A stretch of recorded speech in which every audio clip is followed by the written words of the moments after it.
ಹರಿ ಓಂ ನಮಸ್ಕಾರ ಸ್ನೇಹಿತರೆ. ನಾನು ಡಾಕ್ಟರ್ ಚಿಕ್ಕನಗೌರ್ಜಿ. ಈ ದಿನ ತಮ್ಮ ಮುಂದೆ ಇಡೀ ಪ್ರಪಂಚವೇ ಭಾರತದತ್ತ ಎದುರು ನೋಡ್ತಾ ಇರತಕ್ಕಂತಹ ಕೋಟ್ಯಾನುಕೋಟಿ ಜನ ಭಾಗವಹಿಸ್ತಕ್ಕಂತಹ ಮಹಾಕುಂಭದ ಬಗ್ಗೆ ಸ್ವಲ್ಪ ಮಾಹಿತಿಯನ್ನ ತಗೊಂಡು ಬಂದಿದ್ದೀನಿ. ಯಾರೆಲ್ಲ ಅಲ್ಲಿ ಸ್ನಾನಕ್ಕೆ ಹೋಗ್ಬೇಕು ಅನ್ನೋರ್ಗೆ ಈ ಒಂದು ಚಿಕ್ಕ ವಿಡಿಯೋ ನಿಮಗೆ ಮಾರ್ಗದರ್ಶನ ಆಗುತ್ತೆ ಅಂತ ನಾನು ಭಾವಿಸಿದ್ದೀನಿ. ಸೊ ಈ ಒಂದು ವಿಡಿಯೋನಲ್ಲಿ ಕುಂಭಮೇಳ ಅಂದ್ರೆ ಏನು, ಮಹಾಕುಂಭ ಅಂದ್ರೆ ಏನು, ಆ ಕುಂಭಗಳಲ್ಲಿ ಎಷ್ಟು ಬಗೆಗಳಿದೆ, ಆಮೇಲೆ ಈ ಮಹಾಕುಂಭ 2025ರ ವೇಳಾಪಟ್ಟಿ ಏನು, ಮುಖ್ಯವಾದಂತ ಕಾರ್ಯಕ್ರಮಗಳು ಎಲ್ಲೆಲ್ಲ ಆಗತ್ತೆ, ಪ್ರಮುಖ ಆಕರ್ಷಣೆಗಳು ಈ ಮಹಾಕುಂಭದಲ್ಲಿ ಏನೇನಿದೆ, ಸರ್ಕಾರದ ವತಿಯಿಂದ ಏನೇನು ಪ್ರಮುಖ ವ್ಯವಸ್ಥೆಗಳು ಅಲ್ಲಿ ಆಗಿದೆ, ಮತ್ತೆ ಅಧಿಕ ಮಾಹಿತಿ ಬೇಕಾದ್ರೆ ಸಹಾಯವಾಣಿಗಳು ಯಾವುದು, ಮೊಬೈಲ್ ನಂಬರ್ಗಳು ಯಾವುದು, ಮತ್ತೆ ವಾಟ್ಸಪ್ ನಂಬರು, ಈ ಎಲ್ಲ ಮಾಹಿತಿನ ನಾನು ಕೊಡ್ತಾ ಹೋಗ್ತೀನಿ ಸ್ನೇಹಿತರೆ. ಹಾಗಾದ್ರೆ ಬನ್ನಿ, ಈ ಕುಂಭಮೇಳ ಅಂದ್ರೆ ಏನು ಅಂತ ಕೂಲಂಕಷವಾಗಿ ನಾವು ನೋಡೋಣ. ಇನ್ನು ನಮ್ಮ ಚಾನಲ್ಗೆ ಸಬ್ಸ್ಕ್ರೈಬ್ ಆಗಿಲ್ಲ ಅಂದ್ರೆ ದಯವಿಟ್ಟು ಸಬ್ಸ್ಕ್ರೈಬ್ ಆಗಿ ಅಂತ ಹೇಳ್ತಾ, ಈಗ ಕುಂಭಮೇಳ ಅಂದ್ರೆ ಏನು ಅನ್ನೋದನ್ನ ತಿಳ್ಕೊಳ್ಳೋಣ. ನಮ್ಮ ಹಿಂದೂ ಧರ್ಮದಲ್ಲಿ ಹಿಂದೂಗಳು ಧಾರ್ಮಿಕವಾಗಿ ತ್ರಿವೇಣಿ ಸಂಗಮದ ನದಿ ಅಂದ್ರೆ ಗಂಗಾ, ಯಮುನಾ ಹಾಗೂ ಅಂತರ್ಗಾಮಿಯಾಗಿರ್ತಕ್ಕಂತಹ ಸರಸ್ವತಿ, ಈ ಮೂರು ನದಿಗಳು ಎಲ್ಲಿ ಸೇರುತ್ತೆ, ಆ ಪ್ರಯಾಗ್ರಾಜ್ ಅಥವಾ ಒಂದು ಗಂಗಾ ನದಿ ಆಗ್ಬೋದು, ಅಥವಾ ಬೇರೆ ಬೇರೆ ಜಾಗಗಳಲ್ಲಿ ಇರತಕ್ಕಂತಹ ಕೆಲವು ನದಿಗಳಾಗ್ಬೋದು, ಆ ನದಿಗಳಲ್ಲಿ ಸ್ನಾನ ಮಾಡುವಂತಹ ಒಂದು ಸಂಭ್ರಮದ, ಒಂದು ಹಬ್ಬದ ವಾತಾವರಣವನ್ನ ನಾವು ಕುಂಭಮೇಳ ಅಂತ ಕರಿತೀವಿ. ಇದು ಬರೀ ಜನಸಾಮಾನ್ಯರೇ ಅಲ್ಲ, ಸಾಧು ಸಂತರು, ನಾಗ ಸಾಧುಗಳು, ದಿಗಂಬರ ಸಾಧುಗಳು, ಅಘೋರಿಗಳು, ಹಠಯೋಗಿಗಳು ಎಲ್ಲರೂ ಸೇರಿ ಇದು ಸ್ನಾನ ಮಾಡ್ತಕ್ಕಂಥದ್ದು. ಸ್ನಾನ ಮಾಡಿದರೆ ಎಷ್ಟೋ ವರ್ಷಗಳ ಜನ್ಮಗಳ ಒಂದು ಪ್ರಾರಬ್ಧ ಕರ್ಮ, ಪಾಪಗಳು, ತಿಳಿದೋ ತಿಳಿದೆಯೋ ಮಾಡಿರ್ತಕ್ಕಂಥ ತಪ್ಪುಗಳು, ಅದರ ಒಂದು ಪ್ರಾಯಶ್ಚಿತ್ತಕ್ಕೆ ಸ್ನಾನ ಮಾಡ್ತಕ್ಕಂಥದ್ದು, ಆಧ್ಯಾತ್ಮಿಕ ಉನ್ನತಿಗೆ ಸ್ನಾನ ಮಾಡ್ತಕ್ಕಂಥದ್ದು, ಆ ದಿವ್ಯ ಶಕ್ತಿಯನ್ನ ಶರೀರದ ಒಳಗೆ ನಾವು ಅದನ್ನ ತಗೋಬೇಕು ಅಂದಾಗ ಸ್ನಾನ ಮಾಡ್ತಕ್ಕಂಥದ್ದು, ಈ ಎಲ್ಲಾ ಕಾರಣಗಳಿಂದ ಈ ಕುಂಭಮೇಳಗಳಲ್ಲಿ ಸ್ನಾನ ಮಾಡ್ತಕ್ಕಂಥದ್ದು. ಇಲ್ಲಿ ಈ ಕುಂಭಮೇಳಗಳಲ್ಲಿ ಬರೀ ಸ್ನಾನ ಮಾತ್ರನೇ ಅಲ್ಲ, ಈ ಮೇಳಗಳಲ್ಲಿ ಚಿಕ್ಕ ಚಿಕ್ಕ ಜಾತ್ರೆಗಳಿರತ್ತೆ, ಆಮೇಲೆ ಶಿಕ್ಷಣ ಒದಗಿಸ್ತಾರೆ, ಮತ್ತೆ ಸಂತರಿಂದ ಧಾರ್ಮಿಕವಾದಂತ ಪ್ರವಚನಗಳು ನಡೆಯುತ್ತೆ, ಸನ್ಯಾಸಿಗಳಿಂದ, ಸಾಧುಗಳಿಂದ ಸಾಮೂಹಿಕ ಸಭೆಗಳು ಸಹ ಈ ಒಂದು ಕುಂಭಮೇಳದಲ್ಲಿ ನಡೆಯುತ್ತೆ. ಈ ಕೋಟ್ಯಾಂತರ ಜನರ ನಂಬಿಕೆ ಏನಪ್ಪಾ ಅಂತಂದ್ರೆ, ಈ ಕುಂಭಮೇಳದ ಅಥವಾ ಆ ಒಟ್ಟು 4 ವಿಧಗಳಿದೆ ಕುಂಭಮೇಳದಲ್ಲಿ, 4+1 5 ವಿಧಗಳಿದೆ. ಆ 5 ಕುಂಭಮೇಳಗಳಲ್ಲಿ ಸ್ನಾನ ಮಾಡೋದ್ರಿಂದ ತಿಳಿದೋ ತಿಳಿಯದೆಯೋ ಏನೋ ಒಂದು ತಪ್ಪು ಮಾಡಿರ್ತಕ್ಕಂಥದ್ದು ಅಥವಾ ಪಾಪಗಳ ಒಂದು ಪ್ರಾಯಶ್ಚಿತ್ತ ಆಗಿ ಶುದ್ಧರಾಗ್ತೇವೆ ಅನ್ನುವಂತಹ ಅಪಾರವಾದಂತಹ ನಂಬಿಕೆ ಇದೆ. ದೈವದ ಹಾಗೂ ಗಂಗಾ ಮಾತೆಯ ಕೃಪೆ ಸಿಗತ್ತೆ ಅಂತ ಅಪಾರವಾದ ನಂಬಿಕೆ ಇದೆ. ದೇಹದಲ್ಲಿ ಸಕಾರಾತ್ಮಕವಾದ ಶಕ್ತಿಯ ಸಂಚಲನ ಆಗತ್ತೆ ಅನ್ನುವಂತಹ ನಂಬಿಕೆ ಸಹ ಇದೆ. ಸುಮಾರಷ್ಟು ಜನ ಅದು ಅನುಭವನೂ ಸಹ ಪಟ್ಟಿದ್ದಾರೆ ಅಂತ ಹೇಳ್ತಾರೆ. ಸೊ ಕುಂಭಮೇಳದಲ್ಲಿ ಸಹಸ್ರಾರು, ಲಕ್ಷಾಂತರ, ಕೋಟ್ಯಾನುಕೋಟಿ ಜನ ಇಲ್ಲಿ ಬಂದು ಸ್ನಾನ ಮಾಡಿ ಆ ದೈವಿ ಕೃಪೆಗೆ ಪಾತ್ರರಾಗ್ತಕ್ಕಂಥದ್ದು. ಇದರಲ್ಲಿ ದೇಶದ ವಿವಿಧ ಭಾಗಗಳಿಂದ ಬರ್ತಕ್ಕಂಥ ಸಾಧುಗಳು, ನಾಗ ಸಾಧುಗಳು, ದಿಗಂಬರ ಸಾಧುಗಳು, ಅಘೋರಿಗಳ ಆ ಆ ಒಂದು ಗಂಗೆಯನ್ನ ಪವಿತ್ರ ಮಾಡತಕ್ಕಂತ ಈ ಕುಂಭಮೇಳ. ಸೊ ಎಲ್ಲಾ ಸಾಧುಗಳು ಆ ಗಂಗೆಯಲ್ಲಿ ಸ್ನಾನ ಮಾಡಿದಾಗ ಎಷ್ಟೋ ಜನರ, ಲಕ್ಷಾಂತರ ಕೋಟ್ಯಾಂತರ ಜನರ ಪಾಪವನ್ನ ನಿವಾರಣೆ ಮಾಡಿರ್ತಕ್ಕಂಥ ಆ ಗಂಗೆಯೇ ಈ ಸಾಧುಗಳು ಸ್ನಾನ ಮಾಡೋದ್ರಿಂದ ಅದು ಪವಿತ್ರ ಆಗತ್ತೆ ಅನ್ನೋದು ಶಾಸ್ತ್ರಗಳಲ್ಲಿ ಉಲ್ಲೇಖ ಇದೆ. ಸೊ ಈ ಕುಂಭಮೇಳದಲ್ಲಿ ಕೋಟ್ಯಾನು ಕೋಟಿ ಜನ ಸೇರ್ತಕ್ಕಂಥದ್ದು. ಕುಂಭಮೇಳಗಳು ನಡೀತಕ್ಕಂಥ 4 ಜಾಗಗಳು ಯಾವ್ದಪ್ಪ ಅಂತಂದ್ರೆ, ಉತ್ತರಾಖಂಡ್ನ ಹರಿದ್ವಾರದ ಗಂಗಾ ನದಿ ತೀರದಲ್ಲಿ ಇದು ಒಂದು ಜಾಗ. ಇನ್ನು ಮಧ್ಯಪ್ರದೇಶದ ಉಜ್ಜಯಿನಿ ಹತ್ರ ಇರತಕ್ಕಂಥ ಶಿಪ್ರಾ ನದಿ ತೀರ. ಮೂರನೇದಾಗಿ ಮಹಾರಾಷ್ಟ್ರದ ನಾಸಿಕ್ ಹತ್ರ ಇರತಕ್ಕಂತಹ ಗೋದಾವರಿ ನದಿ ತೀರ, ಹಾಗೂ ಉತ್ತರ ಪ್ರದೇಶದ ಪ್ರಯಾಗ್ರಾಜ್, ಹಿಂದಿನ ಹೆಸರು ಅಲಹಾಬಾದ್ ಆಗಿತ್ತು, ಈಗ ಪ್ರಯಾಗ್ರಾಜ್ ಅಂತಾನೆ ಪ್ರಸಿದ್ಧಿ ಇರತಕ್ಕಂತಹ ಈ ಜಾಗದಲ್ಲಿ ತ್ರಿವೇಣಿ ಸಂಗಮ ಅಂದ್ರೆ ಗಂಗಾ ಯಮುನಾ ಹಾಗೂ ಅಂತರ್ಗಂಗೆ ಆಗಿರತಕ್ಕಂಥ ಸರಸ್ವತಿ ಮಿಲನ ಅಂದ್ರೆ ತ್ರಿವೇಣಿ ಸಂಗಮದ ತೀರದಲ್ಲಿ ನಡೀತಕ್ಕಂಥದ್ದು. ಈ 4 ಜಾಗಗಳಲ್ಲಿ ಕುಂಭಮೇಳಗಳು ನಡೀತಾ ಇರುತ್ತೆ. ಇನ್ನೊಂದು ಯಾವ ಜಾಗದಲ್ಲಿ ಯಾವ ವರ್ಷ ನಡೀಬೇಕು ಅನ್ನೋದಕ್ಕೆ ಜಾತಕದ ಗೋಚಾರದಲ್ಲಿ ರವಿ ಮತ್ತು ಗುರುಗ್ರಹದ ಸ್ಥಾನದ ಮೇಲೆ ಅವರು ನಿರ್ಧರಿಸ್ತಾರೆ ಅಂತ ಶಾಸ್ತ್ರಗಳಲ್ಲಿ ಉಲ್ಲೇಖ ಇದೆ. ಈ ಕುಂಭಮೇಳದಲ್ಲಿ ಒಟ್ಟು 5 ವಿಧವಾದ ಮೇಳಗಳಿದೆ. ಒಂದು ಮಾಘ ಮೇಳ ಅಂತ. ಇದು ಪ್ರತಿ ವರ್ಷ ಪ್ರಯಾಗ್ರಾಜ್ನಲ್ಲಿ ಮಾಘ ಮಾಸದಲ್ಲಿ ನಡೀತಕ್ಕಂಥ ಒಂದು ಮೇಳ ಇದು.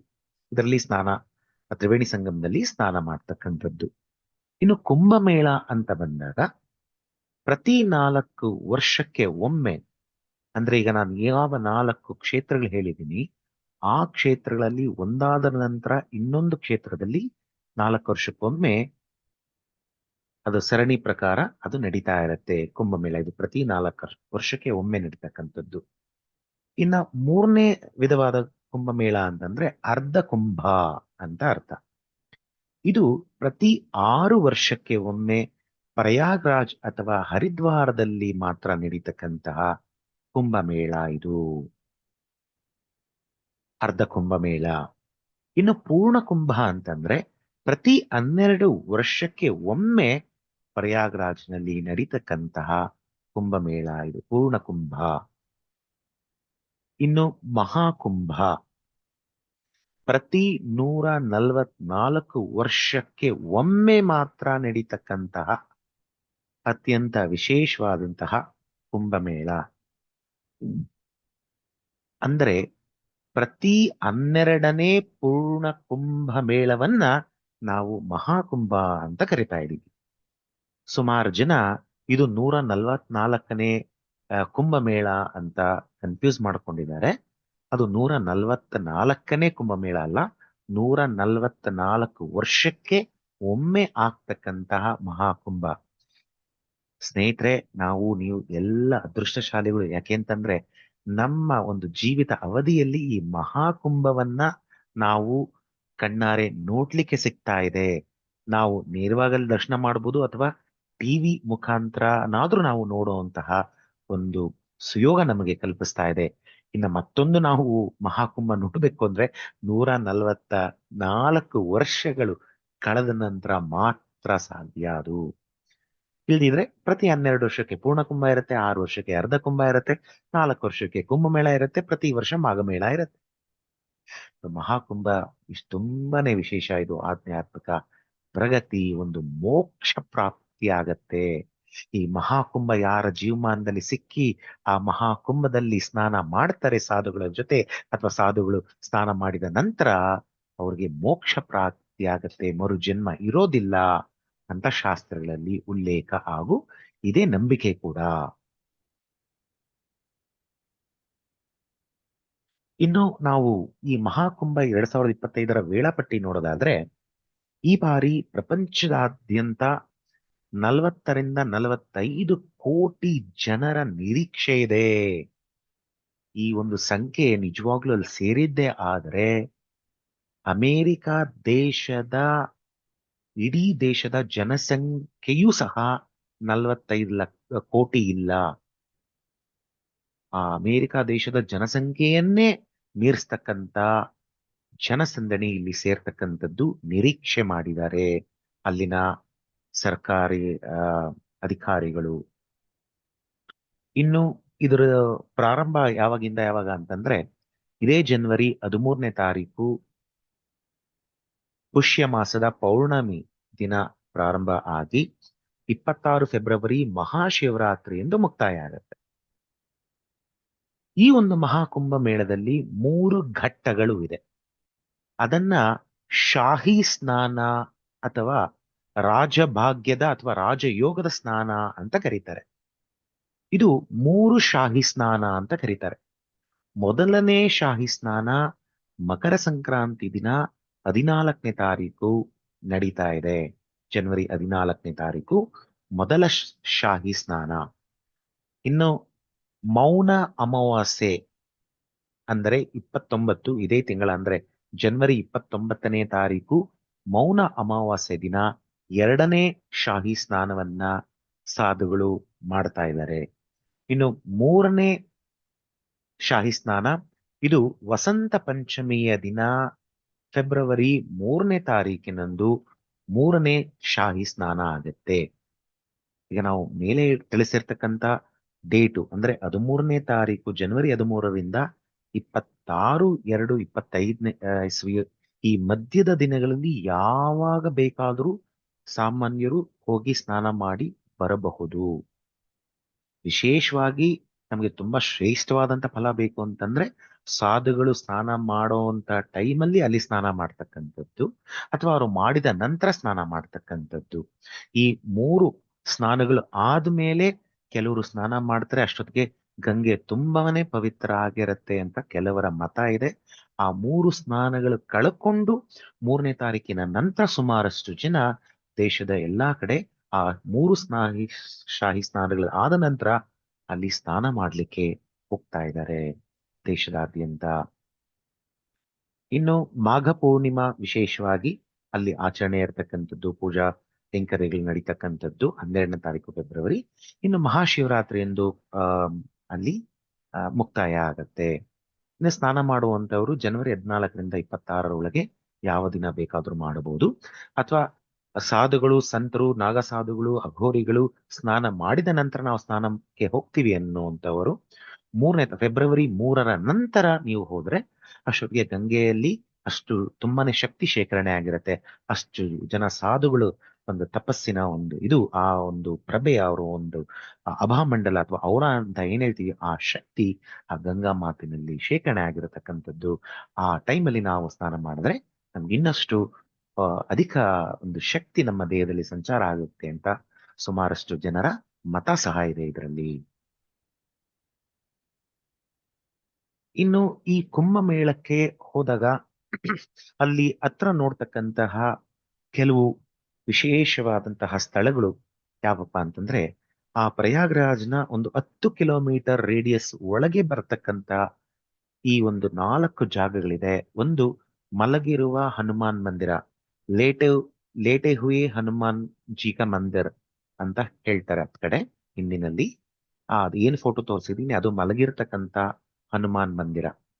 ಎರಡನೇದು ನಾಗವಾಸುಕಿ ಮಂದಿರ ಅಂತ. ಮೂರನೇದು ಅಕ್ಷಯ ವಟ್ ಅಂತಾರೆ, ಅಂದ್ರೆ ಅಕ್ಷಯ ವಟವೃಕ್ಷ ಅಂತ. ಅಲ್ಲಿ ಬೆಳೀತಾ ಇರತಕ್ಕಂಥದ್ದು ಒಂದು ಆಲದ ಮರ. ಅದು ಆ ಪ್ರಯಾಗ್ರಾಜವನ್ನೇ ಅದು ಒಂದು ಛತ್ರಿಯ ರೂಪದಲ್ಲಿ ಅದು ಹರಡ್ಕೊಂಡಿದೆ ಅಂತ ಅಲ್ಲಿಯ ಒಂದು ಜನ ಅದನ್ನ ಹೇಳ್ತಾರೆ. ಮತ್ತೆ ಒಂದು ಸರಸ್ವತಿ ಕೂಪ ಅಂತ ಇದೆ.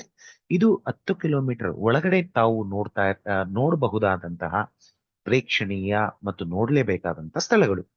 ಇನ್ನು ತಮಗೆ ನೀವು ಒಂದು ವಾರ ಅಲ್ಲಿ ಪ್ಲಾನ್ ಮಾಡ್ಕೊಂಡು ಹೋಗಿದ್ದೀರಾ, 1 ಅಥವಾ 2ನೇ ದಿವಸ ಅಲ್ಲಿ ನೀವು ಸ್ನಾನಗಳು ಮುಗಿಸ್ಕೊಂಡಿದ್ದೀರಾ, ಇನ್ನಷ್ಟು ಸ್ವಲ್ಪ ಸಮಯ ಇದೆ ಅಂತಂದ್ರೆ ಇನ್ನ 30ರಿಂದ 200 ಕಿಲೋಮೀಟರ್ ಅಂತರದಲ್ಲಿ ನೋಡುವಂತಹ ಸ್ಥಳಗಳು ಶೃಂಗವರ್ಪುರ್ ಧಾಮ್ ಅಂತ.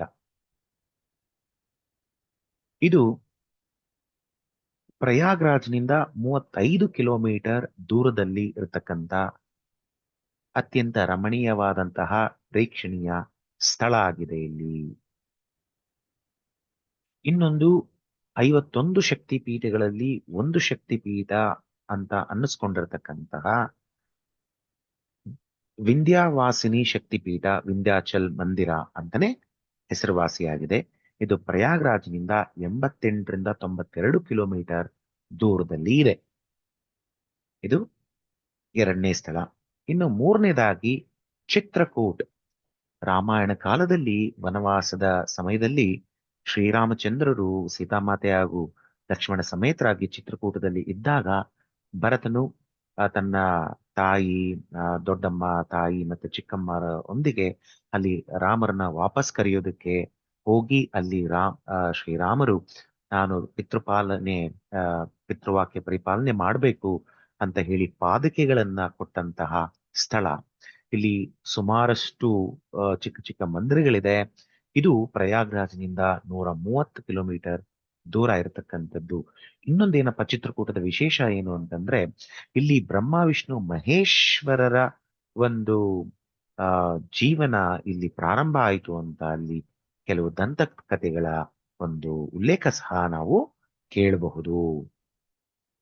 ಇನ್ನು ಮುಂದೆ ನಾವು ಹೋದ್ರೆ ಕಾಶಿ ವಿಶ್ವನಾಥ, ವಾರಣಾಸಿಯಲ್ಲಿರ್ತಕ್ಕಂಥ ಕಾಶಿ ವಿಶ್ವನಾಥ ಮಂದಿರ ಸಹ ನೀವು ದರ್ಶನ ಮಾಡಬಹುದು. ಇದು ಪ್ರಯಾಗ್ರಾಜ್ನಿಂದ 130 ಕಿಲೋಮೀಟರ್ ದೂರ ಇದೆ. ಮತ್ತೊಂದು ನಮ್ಮ ಅಯೋಧ್ಯೆ ಶ್ರೀ ರಾಮಚಂದ್ರ ಮಂದಿರ ಸಹ ಶ್ರೀರಾಮನ ರಾಮ್ಲಲಾ ಸಹ ದರ್ಶನ ಮಾಡಬಹುದು. ಇದು ಪ್ರಯಾಗ್ರಾಜ್ನಿಂದ 170ರಿಂದ 175 ಕಿಲೋಮೀಟರ್ ದೂರ ಇರುತ್ತೆ. ಇದಿಷ್ಟು ನಿಮಗೆ ಸಮಯ ಹೆಚ್ಚಿಗೆ ಇದೆ ಅಂದಾಗ ಈ ಒಂದು ದೂರ ಇರತಕ್ಕಂತಹ ಸ್ಥಳಗಳನ್ನ ನೀವು ನೋಡಬಹುದು. ಏನು ಈ ಮಹಾಕುಂಭದ 2025ರಲ್ಲಿ ಪ್ರಮುಖ ಆಕರ್ಷಣೆ ಏನಪ್ಪಾ ಅಂತಂದ್ರೆ ಸ್ಟೇಟ್ ಪವಿಲಿಯನ್ ಅಂತ ಒಂದು ಜಾಗ ಮಾಡಿದ್ದಾರೆ. ಅಲ್ಲಿ ಸಾಂಸ್ಕೃತಿಕ ಕಾರ್ಯಕ್ರಮಗಳು ನಡೆಯುವಂತಹ ಜಾಗ. ಅಂದ್ರೆ ಅದನ್ನ ಆಡಿಟೋರಿಯಂ ಅಂತಾನು ಹೇಳ್ಬೋದು, ಅಥವಾ ಒಂದು ಸಭಾ ಮಂಟಪ ಅಂತ ಸಹ ನಾವು ಕರಿಬಹುದು. ಸಂಸ್ಕೃತಿ ಗ್ರಾಮ ಅಂತ ಒಂದು ಜಾಗ ಮಾಡಿದ್ದಾರೆ. ಮಹಾಕುಂಭದ ಪ್ರಾಚೀನ ಪರಂಪರೆ, ದಂತಕಥೆಗಳು ಮತ್ತೆ ಪುರಾಣಗಳ ಪ್ರದರ್ಶನ ನಡೆಯುವಂತಹ ಜಾಗ ಇದಾಗಿರುತ್ತೆ. ಅದನ್ನ ಸಹ ನಾವು ವೀಕ್ಷಣೆ ಮಾಡಬಹುದು. ಮತ್ತು ಕಲಾಗ್ರಾಮ ಅಂತ ಈ ಒಂದು ಚಿಕ್ಕ ಒಂದು ಹಳ್ಳಿಯ ಒಂದು ರೂಪಾಂತರ ಕೊಟ್ಟು ಇಲ್ಲಿ ಕಲೆ ಸಂಸ್ಕೃತಿಯ ವಿವಿಧ ಅಂಶಗಳನ್ನ ಪ್ರದರ್ಶಿಸತಕ್ಕಂತಹ ಜಾಗ ಆಗಿದೆ. ಮತ್ತೆ ವಾಟರ್ ಲೇಸರ್ ಶೋ, ರಾತ್ರಿ ಹೊತ್ತು ಅಲ್ಲಿ ವಾಟರ್ ಲೇಸರ್ ಶೋ, ಲೇಟೆಸ್ಟ್ ಟೆಕ್ನಾಲಜಿನ ಯೂಸ್ ಮಾಡಿ ವಾಟರ್ ಲೇಸರ್ ಶೋ ಸಹ ಏರ್ಪಡಿಸಿದ್ದಾರೆ. ಮತ್ತೆ ಡ್ರೋನ್ ಶೋ ಅಂತ ಸುಮಾರಷ್ಟು ಲೈಟ್ಗಳು ಡ್ರೋನ್ ಕ್ಯಾಮ್ರಾಗಳಿಗೆ ಸೆಟ್ ಮಾಡಿ ಅಲ್ಲಿ ಜನವರಿ 20 ಮತ್ತೆ ಫೆಬ್ರವರಿ 5ರಂದು ಮಾತ್ರ, ಈ 2 ದಿನಗಳ ಮಾತ್ರ ಡ್ರೋನ್ ಶೋ ಏರ್ಪಾಟ್ ಮಾಡಿದ್ದಾರೆ. ಇಲ್ಲಿ ಈ ಡ್ರೋನ್ ಶೋನಲ್ಲಿ ವಿವಿಧ ಆಕಾರಗಳನ್ನ ಅಲ್ಲಿ ಆಕಾಶದಲ್ಲಿ ಅದು ತಗೊಂಡ್ ಬರ್ತಾರೆ. ಅದನ್ನ ಫಿಕ್ಸ್ ಮಾಡಿ, ಅಂದ್ರೆ ರಿಮೋಟ್ ಮುಖಾಂತರ ಅದನ್ನ ಓಡಿಸಿ. ಇನ್ನು ಆಧ್ಯಾತ್ಮಿಕ ಸತ್ಸಂಗಗಳ ಸಭೆ ಒಂದಾದ್ರ ನಂತರ ಇಷ್ಟು ದಿನಗಳಲ್ಲಿ ಅಲ್ಲಲ್ಲಿ ನಡೀತಾನೆ ಇರುತ್ತೆ.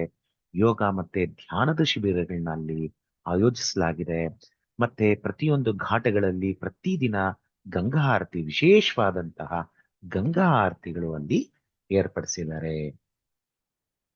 ಇದಾದ ನಂತರ ಏನೇನು ಪ್ರಮುಖ ವ್ಯವಸ್ಥೆಗಳು ಅಲ್ಲಿ ಮಾಡಿದ್ದಾರೆ ಅಂತಂದ್ರೆ, ಯಾಕೆ ಅಂತಂದ್ರೆ ಈಗ ಈ ಬಾರಿ ಇದು ಮಹಾಕುಂಭ ಆಗಿರೋದ್ರಿಂದ 40ರಿಂದ 45 ಕೋಟಿ ಜನ ಇಲ್ಲಿ ಬರುವ ನಿರೀಕ್ಷೆ ಸಹ ಇರೋದ್ರಿಂದ ಇದು ತುಂಬಾನೇ ಸೆಕ್ಯೂರಿಟಿ, ಒಂದು ವಿಶೇಷ ಸಂರಕ್ಷಣೆಗೆ ರಕ್ಷಣಾ ಪಡೆಗಳು, ಸಾವಿರಾರು ಜನ ಇಲ್ಲಿ ರಕ್ಷಣಾ ಪಡೆಗಳಿಗೆ ಆಲ್ರೆಡಿ ಬಂದೆಲ್ಲ ಬಿಡಾರ ಹೂಡಿ ಎಲ್ಲ ರಕ್ಷಣೆ ಒಂದು ಮಾಡ್ತಿದ್ದಾರೆ.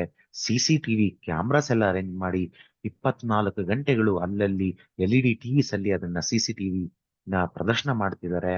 ಆಮೇಲೆ ದೂರದರ್ಶನದಲ್ಲಿ ಪ್ರತಿದಿನದ ಕಾರ್ಯಕ್ರಮಗಳನ್ನ ಲೈವ್ ಟೆಲಿಕಾಸ್ಟ್ ಸಹ ಇದು ಆಯೋಜನೆ ಮಾಡಲಾಗಿದೆ.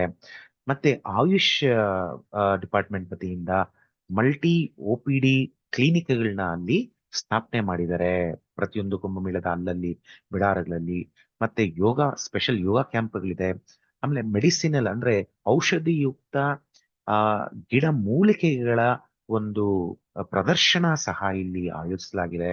ಮತ್ತೆ ಈ ಮೊಬೈಲ್ ಆಯುಷ್ ಕ್ಲಿನಿಕ್ ಸಹ, ಅಂದ್ರೆ ಈಗ ವ್ಯಾನ್ಗಳಲ್ಲಿ ಒಂದು ಮೊಬೈಲ್ ಆಯುಷ್ ಕ್ಲಿನಿಕ್ ಅಂತ ಸಹ ಮಾಡ್ಕೊಂಡಿದ್ದಾರೆ. ಮತ್ತೆ ಪೊಲೀಸ್ ಮತ್ತೆ ಎಮರ್ಜೆನ್ಸಿ ಸರ್ವಿಸಸ್ ಸಹ ಇದೆ. ಆಮೇಲೆ ವಾಚ್ ಟವರ್ ಅಲ್ಲಿ ಸುತ್ತಲೂ ಆರ್ಮಿ ಅವರೆಲ್ಲ ವಾಚ್ ಮಾಡ್ತಾ ಇರ್ತಾರೆ. CCTV ಮಾನಿಟರಿಂಗ್ ಇದೆ.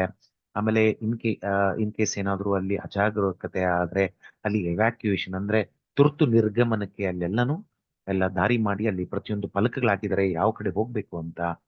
ಮತ್ತೆ ಇನ್ನ ಜನರಿಗೆ ವಸತಿಗೆ ತುಂಬಾನೇ ಒಂದು ಬಜೆಟ್ ಫ್ರೆಂಡ್ಲಿ ಆಗಿ ಸ್ಲೀಪಿಂಗ್ ಪಾಡ್ಸ್ ಅಂತ ಅಂದ್ಬಿಟ್ಟು ಟೆಂಟ್, ಚಿಕ್ಕ ಚಿಕ್ಕ ಟೆಂಟ್ಗಳು ಮಾಡಿದ್ದಾರೆ, ಅಥವಾ ಡಾರ್ಮೆಂಟರಿ ತರ ಸ್ವಲ್ಪ ದೊಡ್ಡ ಟೆಂಟ್ ಅಲ್ಲಿ ಒಂದು ಒಂದು 3 ಹಂತದ ಮಂಚಗಳನ್ನ ಅಂಥವು ಸುಮಾರು ಅಲ್ಲಿ ಇಟ್ಟಿದ್ದಾರೆ ಅಂತ ಅಲ್ಲಿ ಉಲ್ಲೇಖ ಆಗಿದೆ. ಗೌರ್ಮೆಂಟ್ ವೆಬ್ಸೈಟ್ ಅಲ್ಲಿ ಅವರೆಲ್ಲಾನು ಈ ಇಷ್ಟು ಮಾಹಿತಿನ ಕೊಟ್ಟಿದ್ದಾರೆ. ಇನ್ನ ಮುಖ್ಯ ಸಹಾಯವಾಣಿಗಳು, ಈಗ ಮಹಾಕುಂಭ ಹೆಲ್ಪ್ ಲೈನ್ ನಂಬರು 1920, ಈಗ ಆಲ್ರೆಡಿ ಅದು ಚಾಲನೆಯಲ್ಲಿ ಇದೆ. ಅದು ಏನಾದರೂ ಹೆಚ್ಚಿನ ಮಾಹಿತಿ ಬೇಕಾದ್ರೆ 1920ಗೆ ಡಯಲ್ ಮಾಡಿದ್ರೆ ಹೆಚ್ಚಿನ ಮಾಹಿತಿ ಸಿಗುತ್ತೆ. ಹಾಗೂ ಮೇಳದ ಪೊಲೀಸ್ ಸಂಖ್ಯೆ ಸಹ ಕೊಟ್ಟಿದ್ದಾರೆ. Fire service number, food supplies, ambulance service ಸಹ ಕೊಟ್ಟಿದ್ದಾರೆ. ಇನ್ನ ಹೆಚ್ಚಿನ ಮಾಹಿತಿ ಬೇಕು ಅಂತಂದ್ರೆ ಸರ್ಕಾರದ ವತಿಯಿಂದ ಟೂರಿಸಂ ಡಿಪಾರ್ಟ್ಮೆಂಟಿನ ಅಧಿಕೃತ ನಂಬರ್ ಸಹ ಇಲ್ಲಿ ಕೊಟ್ಟಿದ್ದಾರೆ. ಇಮೇಲ್ ಸಂಖ್ಯೆ ಸಹ ನಿಮಗೆ ಕೊಟ್ಟಿದ್ದಾರೆ. ಅದು STD ಕೋಡ್ ನಂಬರ್ ಇರುತ್ತೆ, ಮತ್ತೆ ಅದರ ಮೊಬೈಲ್ ಲ್ಯಾಂಡ್ಲೈನ್ ಸಂಖ್ಯೆ ಸಹ ಇಲ್ಲಿ ಕೊಡಲಾಗಿದೆ. ಮತ್ತೆ ಒಂದು ಆರ್ಟಿಫಿಷಿಯಲ್ ಇಂಟೆಲಿಜೆನ್ಸ್ ಬೇಸ್ಡ್ ಆಗಿರ್ತಕ್ಕಂಥ ವಾಟ್ಸಪ್ ಸಹ ಅವರು ಸೃಷ್ಟಿ ಮಾಡಿದ್ದಾರೆ. ಇಲ್ಲಿ ನಾನು ಏನ್ ಸಂಖ್ಯೆ ಕೊಟ್ಟಿದ್ದೀನಿ, 8887847135, ಈ ಒಂದು ಸಂಖ್ಯೆಗೆ ಸುಮ್ಮನೆ ಹಾಯ್ ಅಂತ ಕಳಿಸಿದ್ರೆ ಅದೇ ನಿಮ್ಗೆ ನಿಮ್ ಜೊತೆ ಆಟೋಮೆಟಿಕ್ ಆಗಿ ಮೆಸೇಜ್ ಕಳಿಸುತ್ತೆ. ಇಲ್ಲಿ ಈ ಒಂದು ವಾಟ್ಸಪ್ ಮುಖಾಂತರ ಟ್ರಾವೆಲ್ ಮತ್ತೆ ಸ್ಟೇ ಎಲ್ಲಿ ತಗೋಬಹುದು ಅನ್ನೋದು ಮಾಹಿತಿ ತಗೋಬಹುದು, ಏನೇನ್ ಈವೆಂಟ್ ಆಗ್ತಾ ಇದೆ ಅನ್ನೋದ್ರ ಬಗ್ಗೆ ಮಾಹಿತಿ ತಗೋಬಹುದು, ಕುಂಭಮೇಳದ ಹಿಸ್ಟ್ರಿ ಬಗ್ಗೆ ನೀವು ತಗೋಬಹುದು, ಅಟ್ರಾಕ್ಷನ್ ಅಲ್ಲಿ ಏನೇನ್ ಜಾಗಗಳು ನೋಡ್ಬೋದು ಅನ್ನೋದ್ರ ಬಗ್ಗೆ, ಆಮೇಲೆ ಟೂರ್ ಪ್ಯಾಕೇಜಸ್ ನಾವು ಅಲ್ಲಿ ಯಾರನ್ನ ಆಯೋಜನೆ ಮಾಡಿದ್ರೆ ಅದಕ್ಕೆ ಸಹ ನೀವು ನೋಡ್ಕೋಬಹುದು, ಏನೇನ್ ಫೆಸಿಲಿಟಿ ಇದೆ ಅನ್ನುವಂತಹ ಮಾಹಿತಿ ಸಹ ನಿಮ್ಗೆ ಸಿಗತ್ತೆ. ಸೊ ಇಷ್ಟೆಲ್ಲಾ ಮಾಹಿತಿಗಳು ಇದು ಎಲ್ರಿಗೂ ಅನುಕೂಲ ಆಗ್ಲಿ ಅಂತ ಇದನ್ನ ನಾನು ನಿಮ್ಗೆ ಕೊಡ್ತಾ ಇದ್ದೀನಿ. ಸೊ ಈ ವಿಡಿಯೋ ನಿಮ್ಗೆ ಇಷ್ಟ ಆಗಿದ್ರೆ ದಯವಿಟ್ಟು ಒಂದು ಲೈಕ್ ಕೊಟ್ಟು, ನಮ್ಮ ಚಾನಲ್ಗೆ ಸಬ್ಸ್ಕ್ರೈಬ್ ಆಗಿಲ್ಲ ಅಂದ್ರೆ ದಯವಿಟ್ಟು ಸಬ್ಸ್ಕ್ರೈಬ್ ಆಗಿ ಅಂತ ಹೇಳ್ತಾ, ಒಂದು ವೇಳೆ ನೀವುಗಳೆಲ್ಲ ಪ್ರಯಾಗ್ರಾಜ್ಗೆ ಈ ಮಹಾಕುಂಭಕ್ಕೆ ಸ್ನಾನಕ್ಕೆ ಏನಾದರೂ ಹೊರಟಿದ್ರೆ ನೀವು ಕ್ಷೇಮವಾಗಿ ಲಾಭವಾಗಿ ಬನ್ನಿ ಅಂತ ಹರಸ್ತಾ, ಸರ್ವೇ ಜನ ಸುಖಿನೋ ಭವಂತು, ಸಮಸ್ತ ಸನ್ಮಂಗಳಾನಿ ಭವಂತು. ಹರಿ ಓಂ. ನಮಸ್ಕಾರ ಸ್ನೇಹಿತರೆ.